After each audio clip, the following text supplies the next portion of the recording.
तुमचं नाव मतदार यादीत आहे, पण ते 2002च्या रेकॉर्डशी जोडलेलं नसेल तर तुमचं मत धोक्यात येऊ शकतं. तुमची मतदानाची ओळख पक्की करण्यासाठी निवडणूक आयोगाची ही सर्वात महत्त्वाची अपडेट सोडू नका.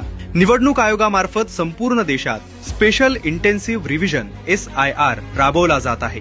तुमच्या मताधिकाराच्या संरक्षणासाठी तुमची माहिती 2002च्या माहितीसोबत मॅपिंग करणं अनिवार्य आहे. बरं, मग यासाठी काय करायचंय? voter.eci.gov.in या संकेतस्थळाला भेट द्या किंवा ECINET ॲप वापरा. तेथे search your name in last SIR हा पर्याय निवडा. नाव सापडल्यास तुमचा मतदारसंघ क्रमांक, यादी भाग क्रमांक आणि अनुक्रमांक लिहून ठेवा. ही माहिती घेऊन आपल्या भागातील BLO बूथ लेव्हल ऑफिसर यांना भेटा आणि मॅपिंग पूर्ण करा. तुमचं नाव 2002च्या मतदार यादीमध्ये नसल्यास काय करायचे? तर आपल्या आई वडील, आजी किंवा आजोबा यांचे 2002 प्रमाणे नाव असलेली माहिती आपल्या BLO यांच्याकडे त्वरित जमा करा. मग घरातील सूनबाईंनी कसे करायचे? त्यांनी त्यांच्या माहेरची 2002 मधील माहिती गोळा करून BLO कडे द्यावी.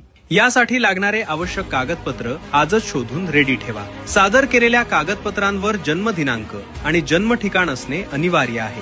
तुम्ही खालीलपैकी कोणतेही कागदपत्र वापरू शकता: जन्म दाखला, पासपोर्ट किंवा 10वी प्रमाणपत्र, राष्ट्रीयत्व प्रमाणपत्र किंवा पेन्शन ऑर्डर, जातीचा दाखला, जमिनीचा अभिलेख किंवा सरकारी ओळखपत्र.